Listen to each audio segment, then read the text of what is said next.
Okay, so good morning, good afternoon, good evening, wherever you are. This is Cesar Tutabanco from the Global Chamber. And welcome to our first event of the AI series 2024. And this is a series that and when I say we, it's mainly Yuka Nakasone and Jacob Deitch.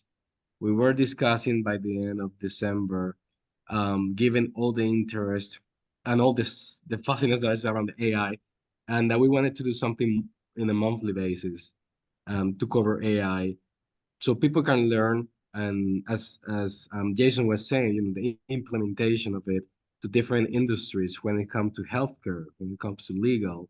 And so we say, well, we have the members, we have the people that can provide the information, and we certainly have people that want to learn more about it. And so we decided to start this series. And today is not really um, topic specific. We want to do kind of a roundtable. I think Jacob idea is to get to know more about the people's interest when it comes to the topic.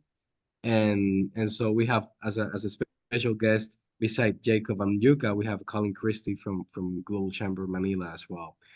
Jacob, thanks for taking the lead today. I will give it to you and let us know more about your plans for today. Thanks. Yeah, no, thank you, Cesar. And it's a pleasure to be here with everyone. This is such a fascinating topic to discuss and very multifaceted and a lot of different angles and perspectives and sectors to explore. And so, as Cesar was saying, we were discussing end of last year just some ideas around what global chamber can do, what this community can do to become a leading voice in AI and AI implementation and knowledge and wisdom. And so just as sort of a guide, we're not going to really be really too much of a, it's not going to be a true presentation today, but um, just as sort of a guide to get us started. And so, uh, you know, this is our inaugural event of the Let's Talk About AI series. So this is chapter one, and you can see that you have some guides on this journey. And those guides are Colin Christie, myself, and Yuka Nakasone. And so, uh, in this, we're going to do this monthly. And so in this monthly series, we'll embark on a fascinating exploration of artificial intelligence and its multifaceted impact across industries and borders. Each session is designed to unwrap the complex world of AI, bringing clarity and insight to this rapidly evolving field. And so I want to first, start by, just bringing the guests into the mix. And so I want to pass the mic over to Yuka and then Colin to introduce themselves and their interest in AI and sort of interest in being here.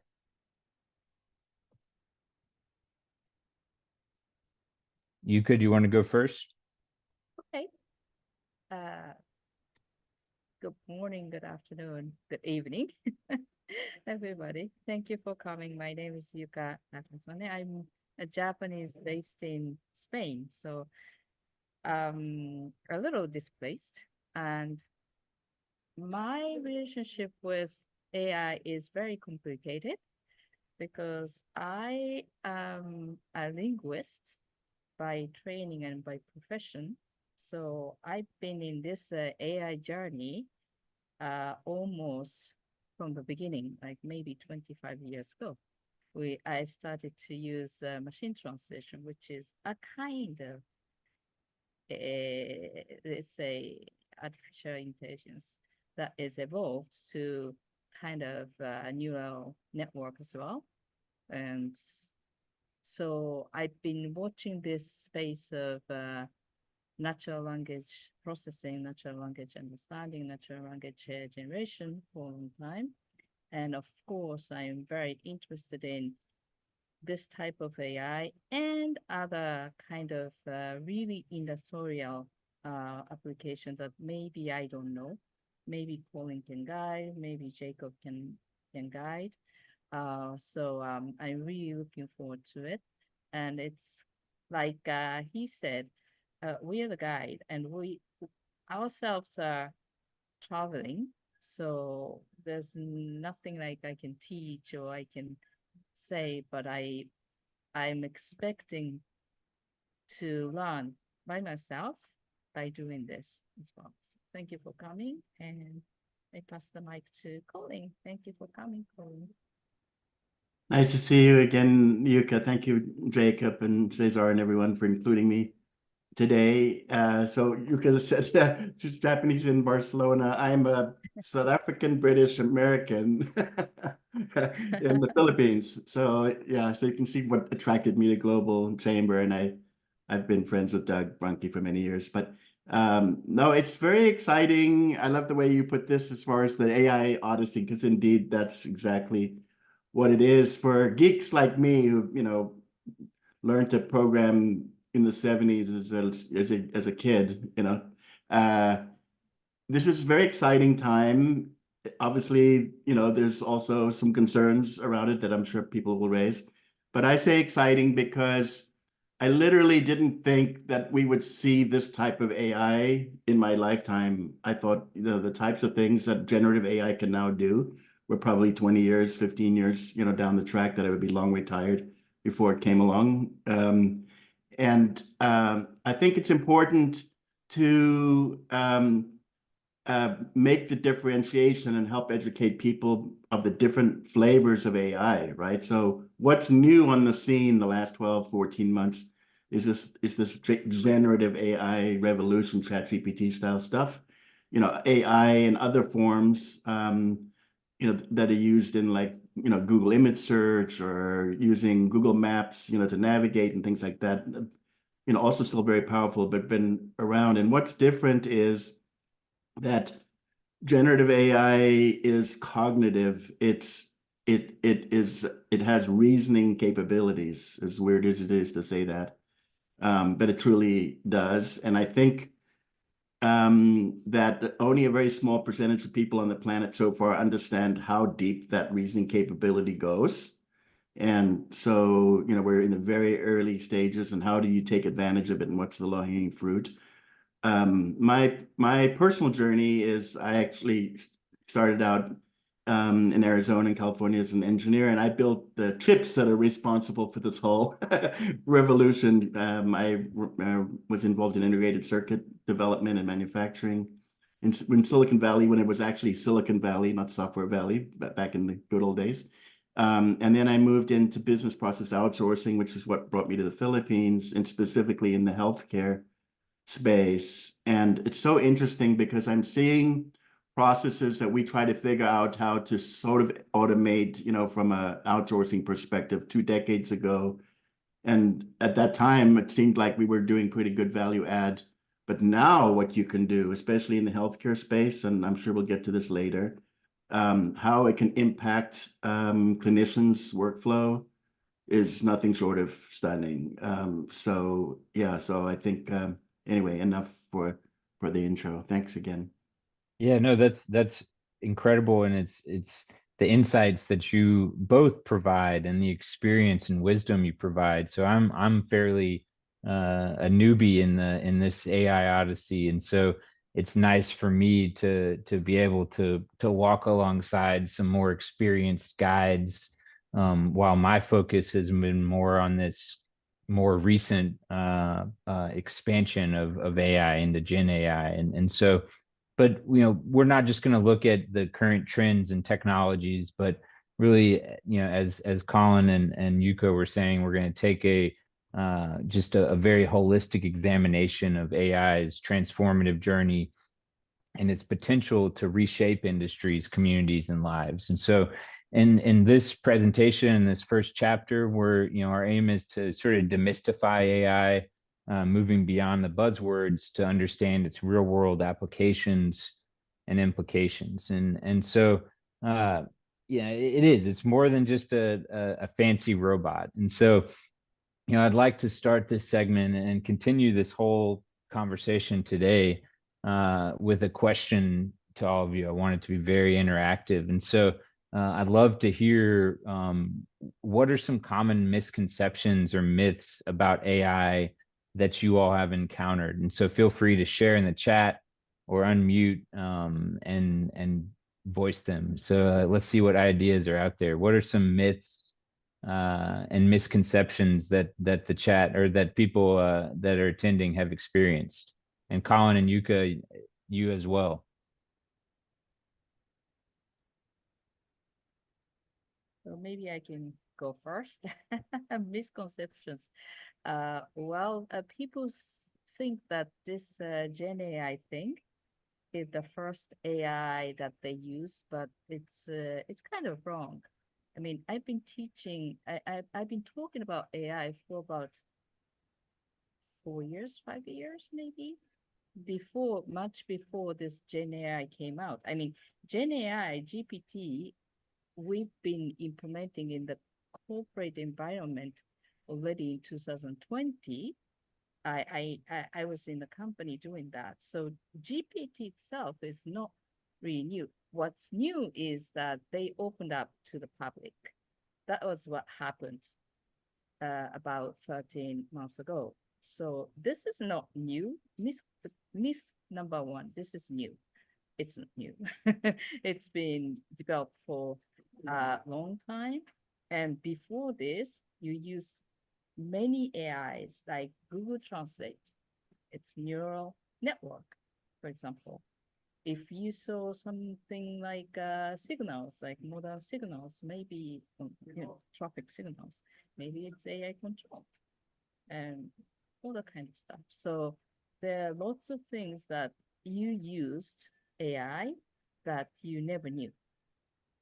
So that's my contribution here. Awesome. The first myth buster. Colin, what about you? What are some myths or misconceptions that you've experienced? Yeah, well, apart from the debates that rage on, X/Twitter about it's either going to kill us all or it's the greatest thing ever, we'll stay away from those political debates. I think both sides are wrong, but I agree with what you could just said about, one myth is that it's new. I think probably most of the myths or misunderstandings of the generative AI that we're talking about come from the fact that most people's exposure to it have been through ChatGPT. And so they've used it, for writing, mostly for like writing content. The people who jumped on first were, well, the students who wanted to have it do their homework. But after that group, the next group were people who were like in marketing and sales, people who write blogs and things like this, or maybe people doing research. And then, we hit the dreaded, it hallucinates, it makes stuff up, right? And so I'm not saying that's a myth because indeed it does. It can hallucinate, it can make stuff up. Although I think we'll discover in the next couple of years that the tech companies will solve that problem to a very great extent, never 100%, but, way up in the 99% level or better. But I think maybe not so much myth, but maybe misunderstanding is a better way to characterize it. It's sort of a misunderstanding as to what the power of the AI is, to think like, oh, it's like an encyclopedia, or it's like Wikipedia, or it's like Google search. It's not. Yes, indeed, it can do those things. You can ask it factual questions. You may or may not get the right answer, but it's the wrong way to think about AI. The right way, in my opinion, to think about it is what I said earlier in the intro, which is it's a reasoning engine with pretty good cognitive capability.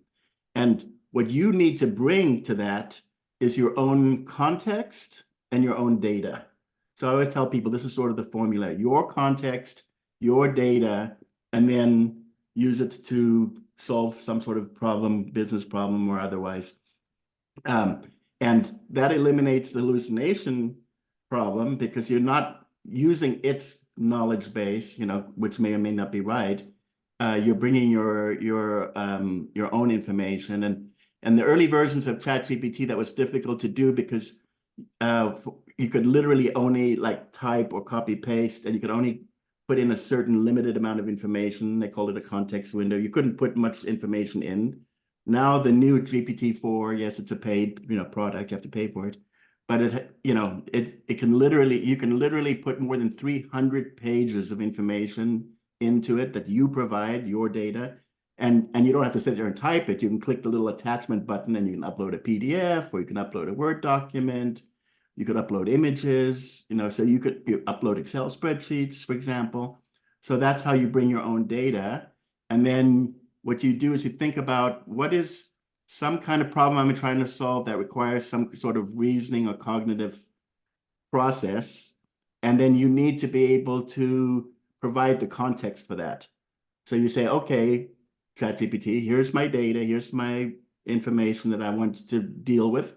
And then here's the context of what I want. Now ask your question. And if you use that sort of formula or that sort of process, then you truly can unlock the amazing power of generative AI.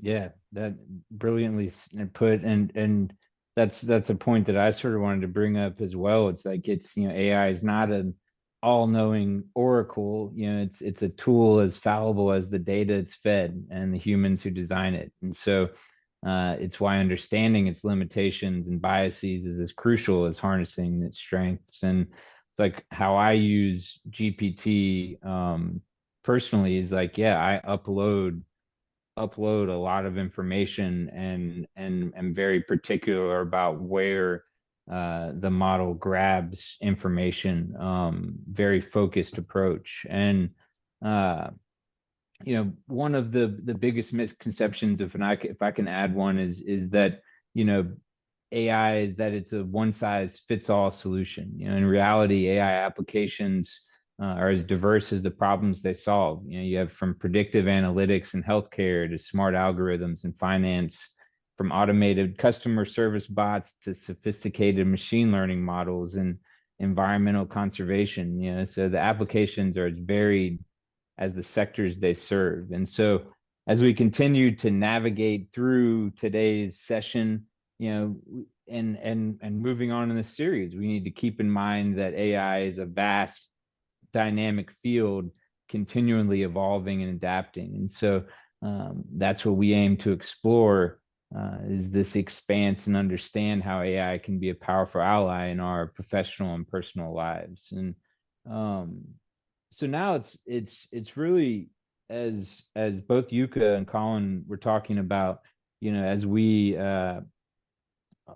a lot of our current views of AI are built from this ChatGPT revolution. And so we know from what Colin and Yuka were saying is that AI is everywhere. And so I want to now embark on a journey, one that each of us takes every day, often without realizing the silent companion walking alongside us, which is AI. And so imagine waking up to the sound of your smart alarm, subtly adjusting to your sleep cycle by an AI algorithm, ensuring you start your day refreshed.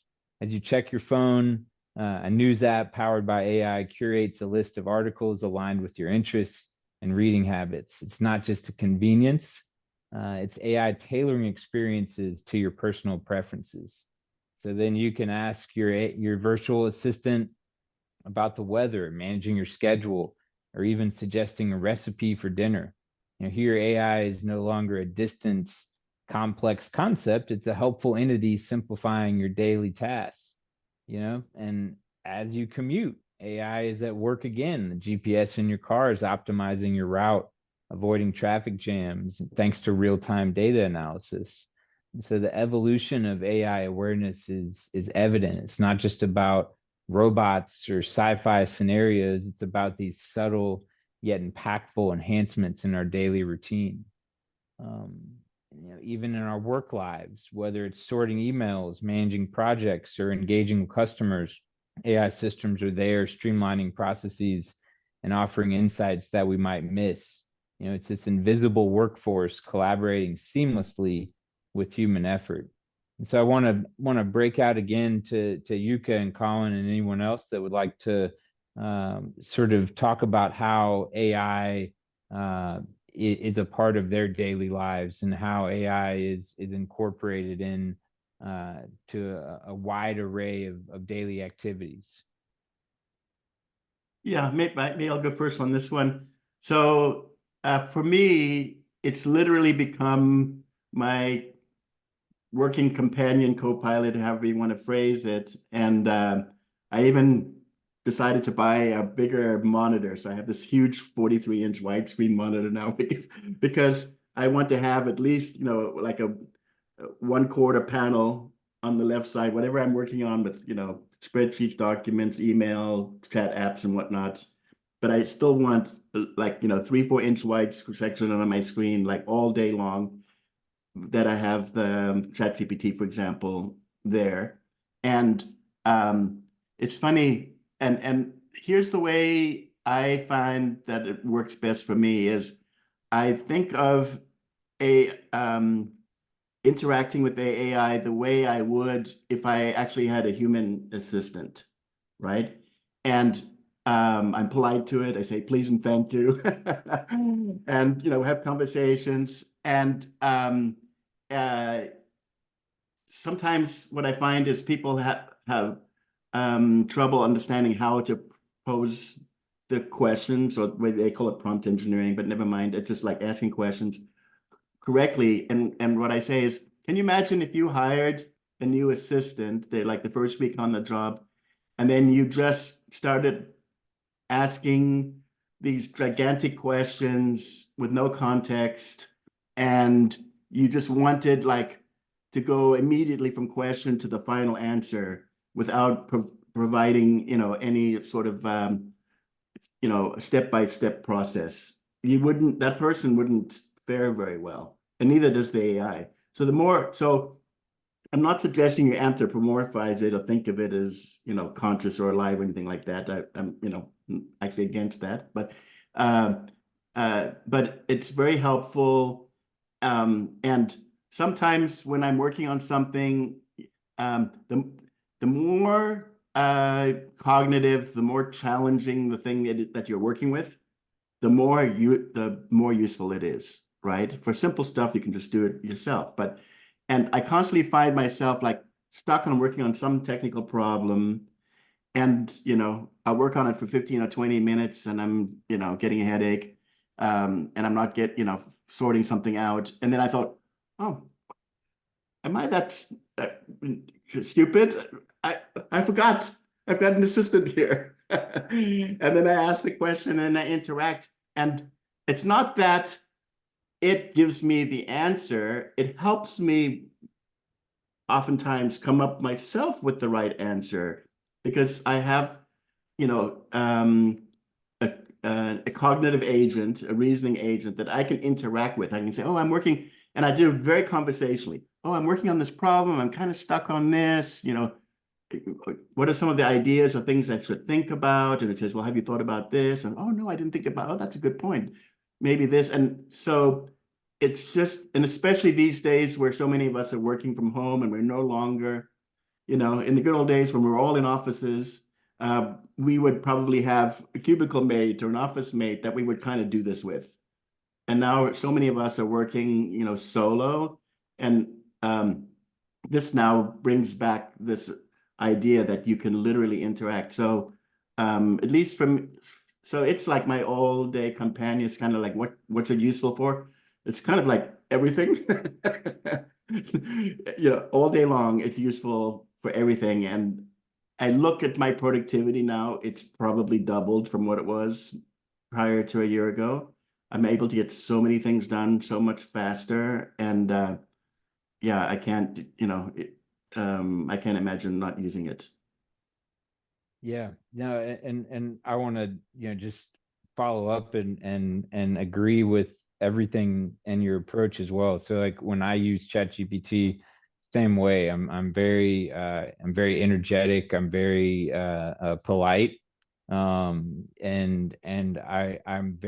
talk to it as if I'm talking right now. I think that it's important to you know, because if you think too much about the prompt or designing it, if you think about it in such a rigid way, you might get a rigid response. And what I love, and Susanna, I'm gonna call on you next. What I love about it is that it allows for my imagination to be more tangible, and these big ideas and creative ideas that I have, it allows me to create a more realistic approach to those imaginative ideas. And so, Susanna, do you have a question or a comment? Hello, how are you? It's good to see you all. No, I just wanted to say, similar to Colin, I cannot imagine now my life without Chat PDF or Chat GPT or some of the AI tools that I use. Yeah, from marketing, drafting messages, analyzing information, much more effective. And yeah, it's amazing. It is having, I do pay for the ChatGPT 4 and also for creating images, which is, I believe, 22 euros per month. And it's worth it because it's, like Colin said, the same thing. I am like, please, thank you. It's fun, ideas, I don't know. And I know still I have a lot to learn, but it is, yeah, it's amazing. I'm very excited about it. So it's, I'm very thankful that you are creating this so we can hopefully also learn from you. I know Yuka has got, sometimes she tells me, when and how she uses AI. I'm like, wow, I want to learn from her. So that's why I'm here, to learn from you guys. Thank you.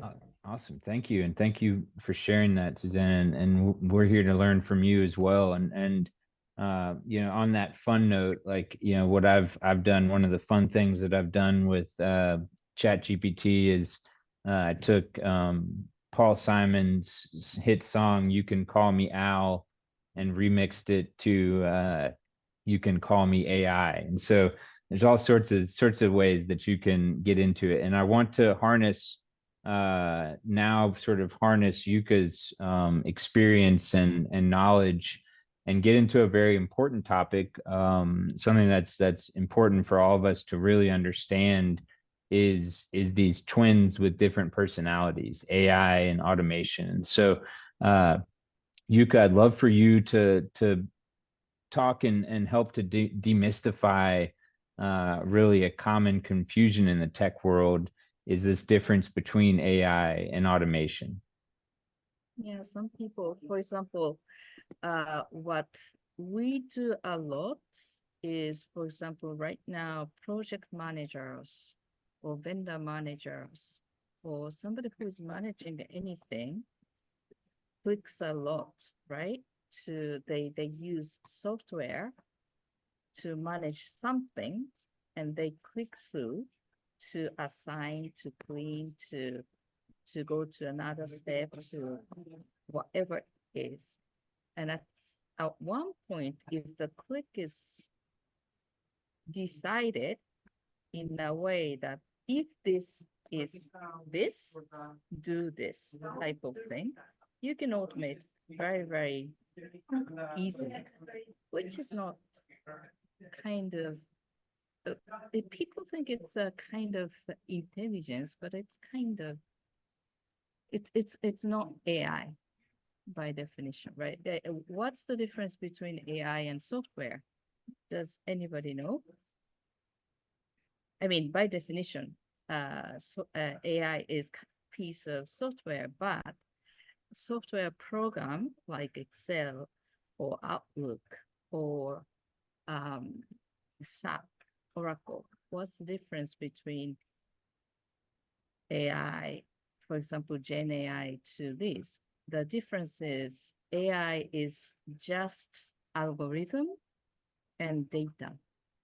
These are two elements that we need to have, must, and it works, right?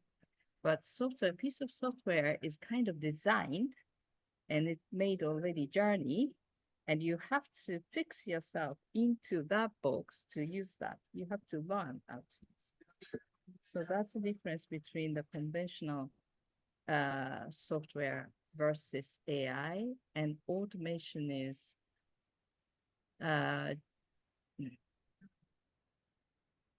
Colin, I don't know how to define this exactly, nail it. How you can define automation and AI, but what I say is if you use algorithm to decide that is AI. I don't know if it's too conceptual or not. Is it understandable? Yeah. I tell you how I think about it is, I think what you're saying makes perfect sense, Yuka. What I and it's actually one of the surprises that's happened in the last couple of years is that we've been on an automation trend for many, many years, 2 decades, 3 decades, where PCs, software computers have been used to automate, and the focus and the sweet spot for automation is identifying repetitive processes. Exactly. Right? That can be very well defined. They're very black and white. You can make a flow chart. You can say, okay, step 1, you do this, and then step 2, and maybe the flow chart has branches, if then, if this, then that. But this is what you were saying, Luke. That's like algorithm, there's sort of it's a box, it's in a box. And the assumption has always been that the threat to jobs, for example, for the next 10, 15, 20 years is going to be through automation. The people, the clerks, and the people doing the highly repetitive work. What I think has hit everybody out of left field is that it turns out that generative AI is cognitive. It's cognitive. Its sweet spot isn't in automation and repetitive process. It's in free-form process, things that are not quite so well defined.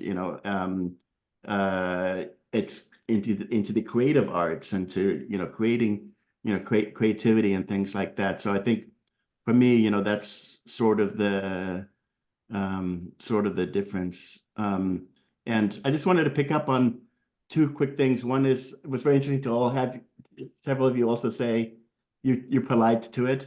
One of the things that I do, because I'm a geek and a nerd, is I read all of the research papers that are coming out of MIT and Stanford and all these places on, deep into the AI math and all that. And here's what's so surprising, and no one, if the researchers, the PhD researchers cannot explain it to you, to me or you or themselves. It turns out you get better answers from the AI if you're polite versus not. You would think it would make no difference whatsoever. And there is actually, if we had more time, to kind of do a technical dive, there is a little bit of an understanding of why that is the case. But so it's not just like something kind of fun to do. It turns out, and what part of it has to do with what I was saying before, context, is that you have this neural network. Think of it as a digital brain, and the secret sauce of why generative AI, why ChatGPT works, is it's something called attention. And the funny thing is, it's exactly the same as humans, right? We do best when we're focused and we pay attention on what's important. And it turns out the AI, neural network digital brain, also does best when you're able to get it to focus and pay attention to things. And this is why it is so good at not just the automation side, but on the freeform side. And I just also want to just quickly pick up the question about concern about uploading your own data, and does that expose you to other people? So the policy of all of the platforms now, whether it's ChatGPT or Microsoft Bing or Bard from Google, is that on their free versions, if you anything you type in there, they reserve the right to use that in their next cycle of training, which technically means that information somehow could get incorporated, that knowledge could somehow get incorporated. The fact of the matter is, it's not like a database. It doesn't they don't store that information in a way that it can be retrieved. So the likelihood that your information would somehow then spill out to someone else, private information, is actually incredibly low. But to be, fair and legalistic about it, they do have the right to train their next iteration of the model. If you are on the business plans now, they offer business plans. Microsoft just released their business plan. ChatGPT just released their business plan. That's one of the selling points that they have. They say is none of the information that you type in on the business plan will ever be used at all for training. And also, a lot of the tools that you use, you probably use other third-party tools like Copy.ai or Copywriter.ai. There's a bunch of these third-party tools where you can, most of them are paid, where you log in and you do a lot of generative AI stuff. What those people are doing, they call them wrapper apps, because what they're doing is they're building specific capability, but actually they're using ChatGPT's engine. They're using the GPT engine under the hood, and through something called an API. Never mind, that's a technical thing, but it turns out that the policy of the IT companies is that any data that gets supplied through that pathway is also not used for training and everything. So, and then I suspect it won't be very long before, even on the free consumer versions, that they'll stop using that information as well, just because of privacy concerns. So I think, it's a long-winded way of saying, don't worry about it. You're such low risk of somehow that information spilling out. So for what it's worth. Yeah, Colin, thank you for going deeper into that and also expanding on the different types of GPT and helping to sort of hopefully ease people's minds on the data piece, allowing them to really fully maximize the use of that technology. And so based on what Yuka and Colin were talking about, what I get is sort of like, when we talk about AI, we're talking about a level of sophistication, adaptability, and learning capacity that goes beyond the routine functionality of automation. AI is dynamic, it's evolving. Automation is static and consistent. And so now we're going to sort of slide into what looking forward in this series, and AI, as we have discussed, is sort of like an industry chameleon. It has applications across the board in healthcare, finance, education,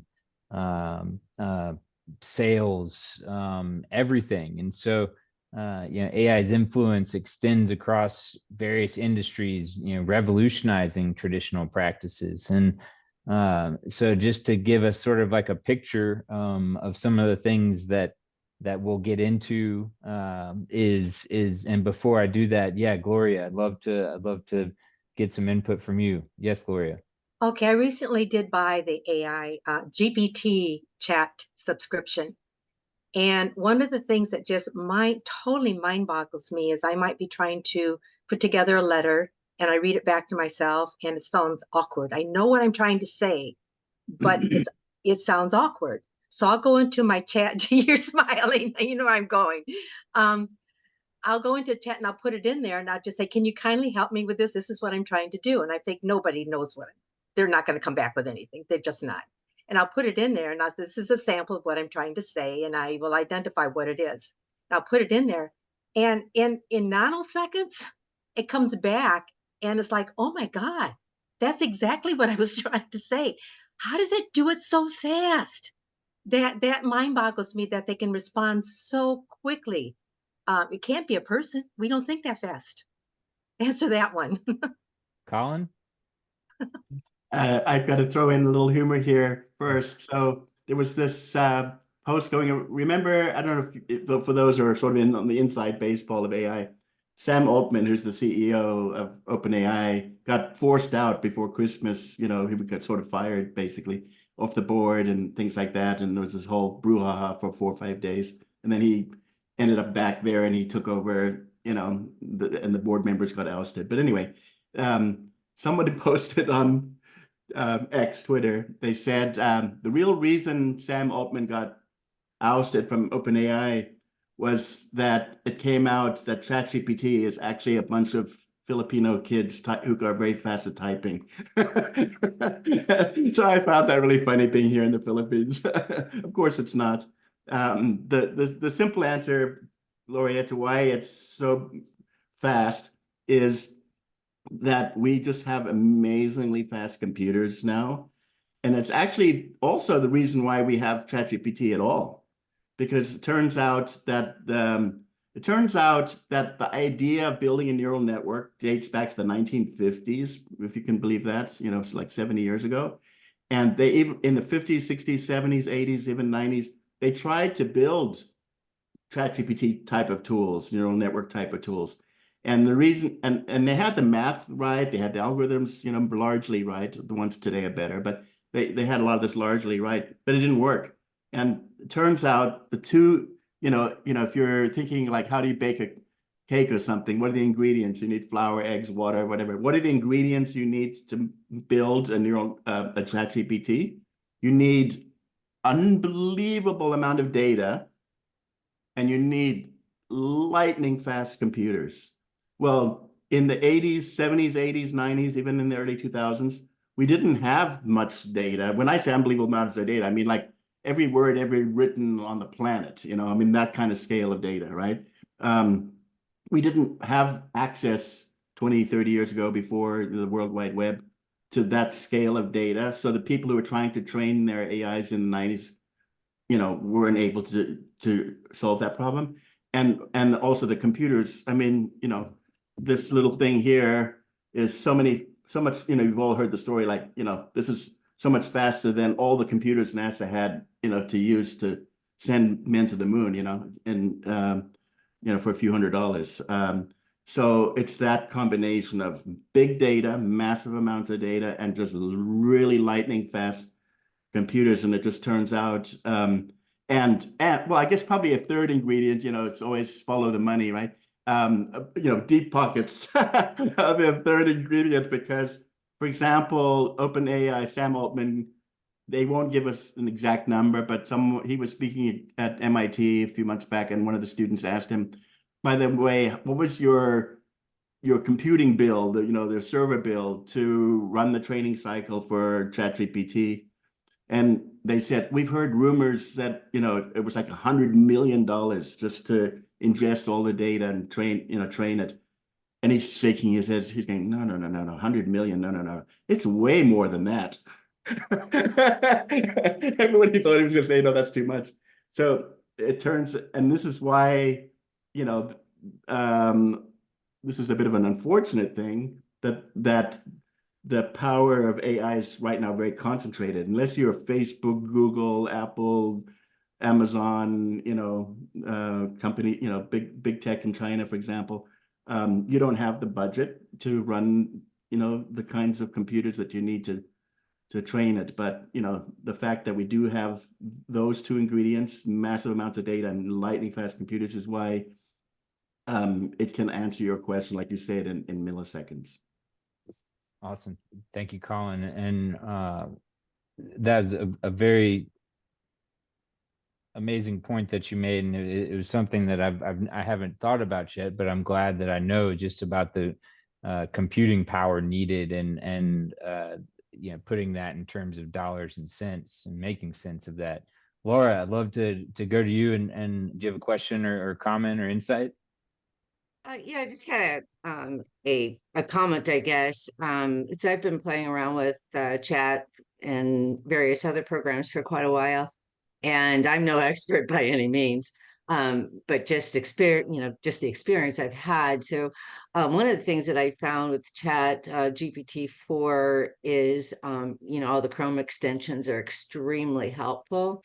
And there's times where I would think, oh, well, chat's like having a stupid day, and then I realized, oh, it's me, it's the prompt I'm putting in. So I started using prompt, what's it called? Prompt Perfect, which is one of the extensions, which really does help you structure your prompts. I do a lot of medical research in my job. And so I found some of the extensions in there are just fantastic. So you need to go in and look at all those extensions to see what applies to what you're trying to do. One of the things that I've recently been doing as well, and it's, oh my gosh, is this fun? I use like Chat GPT as well as Bing, what's it calling, Copilot now, and Yeah, I have Copilot. them almost compete with each other. Yeah. And it's funny as heck because I will say to Chat, well, I asked Bing this question.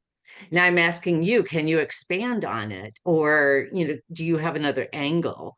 And so it's almost like they're, competing with each other. And I get so much more info.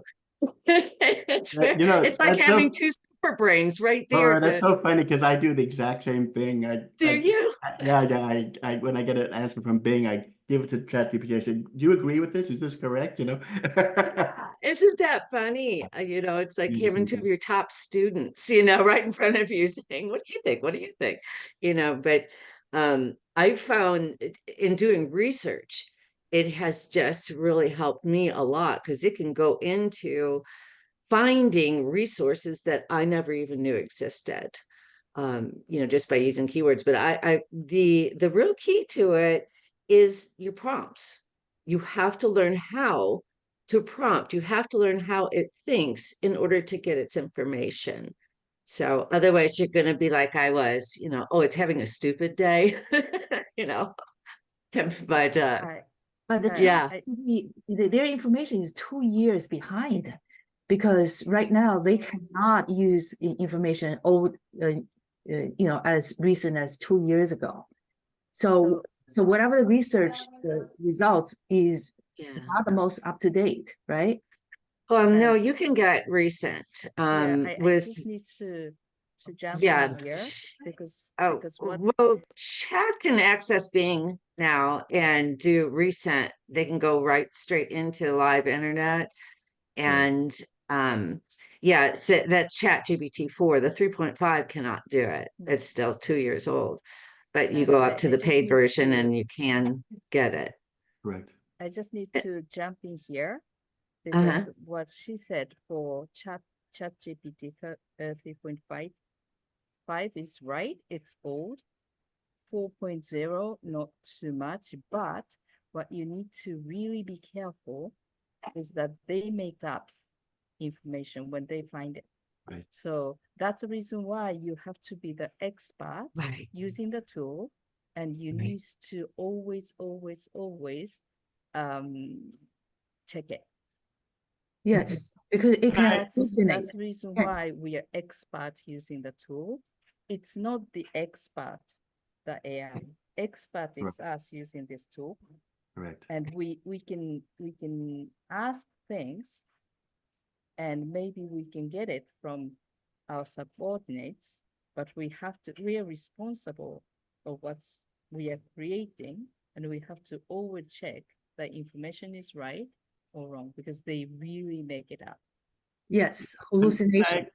Can I and- agree with you, can underscore what she's saying, and as what was I referring to earlier at the beginning about your data, your context, and then the reasoning ability of the AI. The biggest mistake people make is to think of ChatGPT as an encyclopedia or a knowledge base. It's not. Yes, it has a huge amount of knowledge only because it was trained on all of that information, but it can get facts wrong, it can make up things, and it's the wrong way to use it. So the right way to use it is, especially if you're doing research, is to say, here are the sources of information. Here's the reference materials that I'm providing to you. And I want, and you mentioned prompt engineering, you say, I want you to only respond to the following questions I'm going to ask you by drawing the information from these reference sources that I'm providing you, not from your general knowledge, right? And you can upload PDFs, you can upload, documents and things like that. The co-pilots now from both Google and Microsoft are evolving to where they're going to be embedded in either Google Drive or OneDrive in Microsoft. So for example, you can say, if you're a Google Drive person, you can say, here's a series of folders where I put all my reference materials, read all that stuff. Or if you're on OneDrive, you can do the same thing. And so this is so important.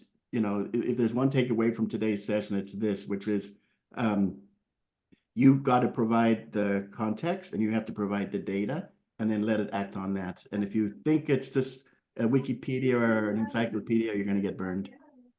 Yeah, excellent point. And I agree about that as a key takeaway.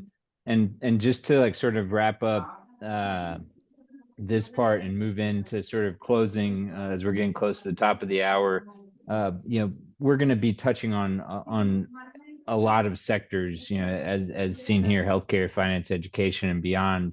But as we discuss AI's diverse applications, it's really vital to address AI ethics. And we're going to have several experts within the community that work within AI ethics. And every innovation brings responsibility in healthcare, finance, or education.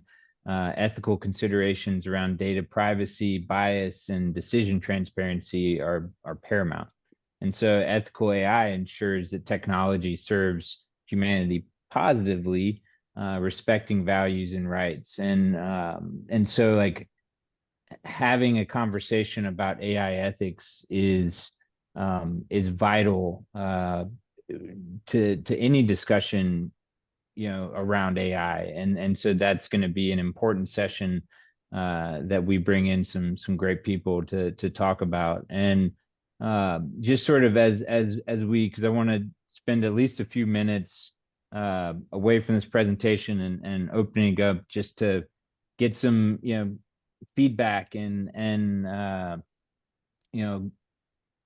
what do you want to see? And so here's a glimpse of what's in store.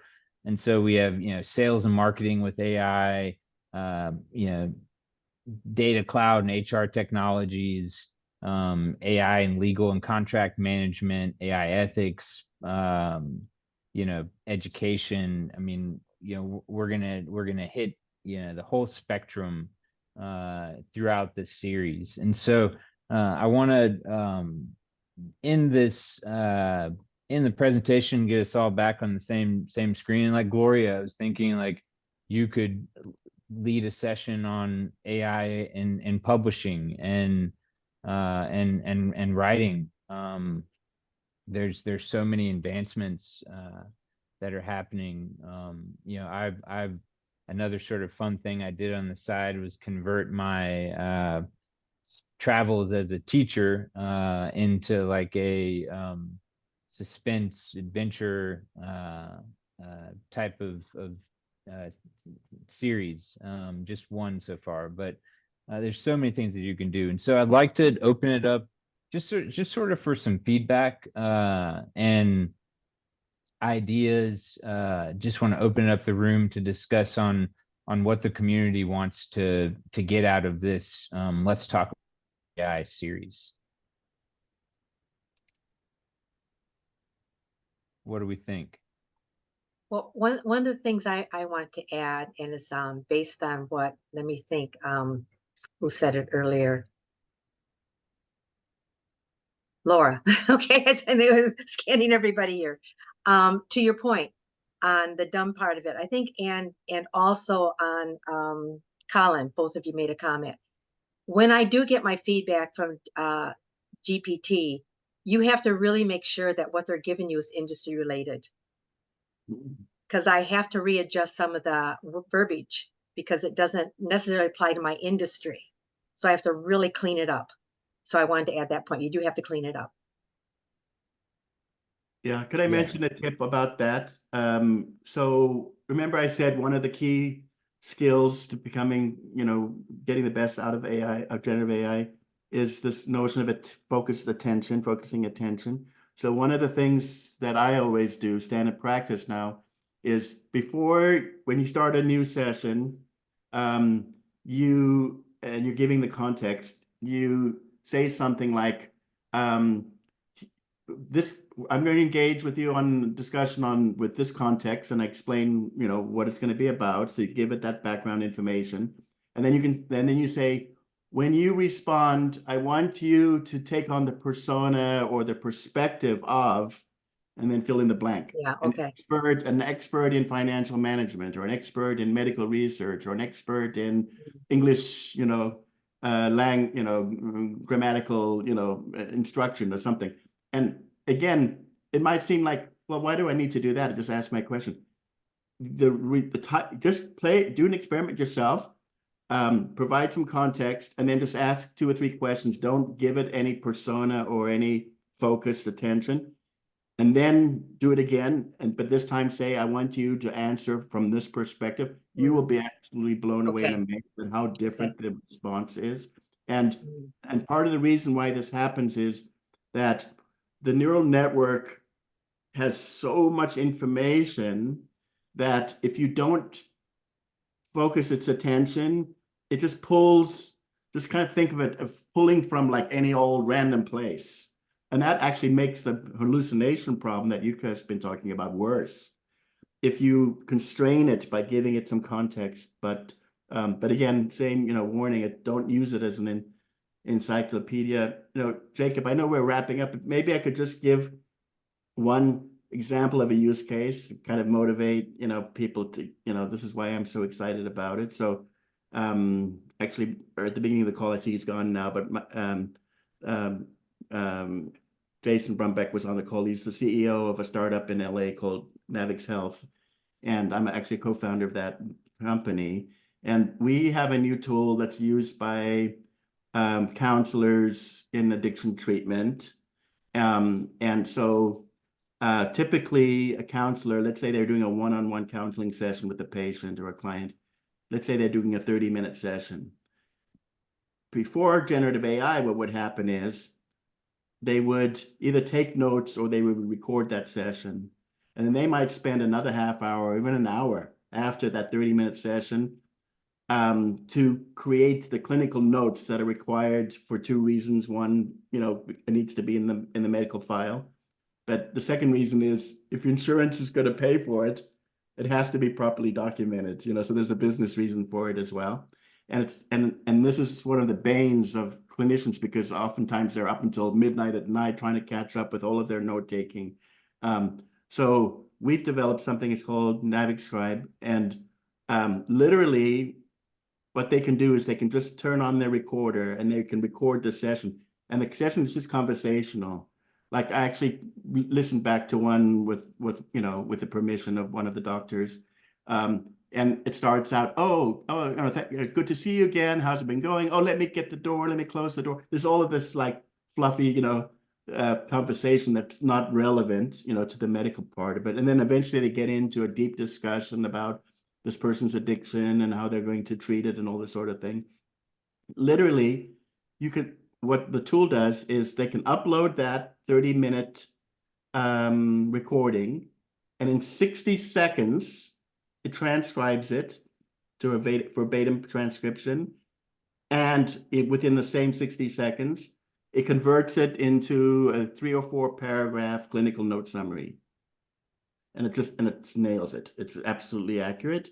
And the reason is we're not using the AI as a reference source. We're not saying, we're not relying on it to have any medical knowledge whatsoever, any treatment knowledge whatsoever. We're saying, take this recording from the expert is the doctor, take this doctor's words and just organize it into something called a SOAP format. For those of you in medical, subjective, objective, assessment, and plan. Organize the conversation and summarize it into those 4 elements. And so now the doctor can, see the patient out. They can take 10 minutes. They can upload the recording in 60 seconds or 90 seconds. Bang, they can print that thing out, or they can file it electronically, and their note is on. It's like life-changing for the doctors, and what I like about this is not only is it so powerful, it's not replacing anybody's jobs. It's making the doctor more effective and more productive. In fact, if anything, it means that they can treat more people, they can see more patients in the course of a day because they're spending less time on administrative overhead. But it illustrates this context and data, and then use this as as a cognitive source, right? You're only providing your own information, and all it's doing is helping you organize it. That's the way to get the value out of AI. So, yeah. Brilliant. Thank you, Colin. I feel like that's a perfect way to close and wrap things up, is having a real, application to discuss, an example to provide. And it's sort of why, I'm coining a lot of AI as sort of the optimization phoenix. I think it is going to, out of the ashes of old structures and processes that take a ton of time, and new systems and processes that better serve all people, and value the time of people, or allow people to do what they need to do, instead of sitting at a computer typing up everything and compiling everything. It's going to help so much in terms of optimization. So I'm very excited to start this series with Global Chamber and with Colin and Yuka. And I felt like we started on a really great note and set a foundation to build upon as we go in and look sector by sector, and bring in different experts from those sectors to lead some panel discussions. And so thank you all so much for coming here. Thank you, Colin. Thank you, Yuka. Any final words from Colin and Yuka? I just need to say thank you. It's a little noisy right now. Thank you very much, everybody, and thank you, Jaakko and Colin. And I'm so excited to do this journey with all of you. Thank you. Same for me. Thank you very much. Thank you, Yuka. Thank you, Jacob, all the people at Global Chamber. Wonderful. All right, and now I'll pass it back to the man of the hour, Doug. Thank you, and thank you for Global Chamber for having us. Thanks, everybody. Really, really informative. Colin, thank you. It's late there, man. 1 a.m. You're amazing. Thank you. Great information, and special thanks to Yuka and Jacob. Thanks. Have a great day, everybody. We have the Innovation Summit starting. That's why let's see, what is it? 10 o'clock Arizona time. So it's starting in about 5 hours. And so, Colin, 5 hours of sleep and join us at the Innovation Summit. All right, I'll see you there. Take care. Have a great night. All right, bye, everyone. Thanks, everybody.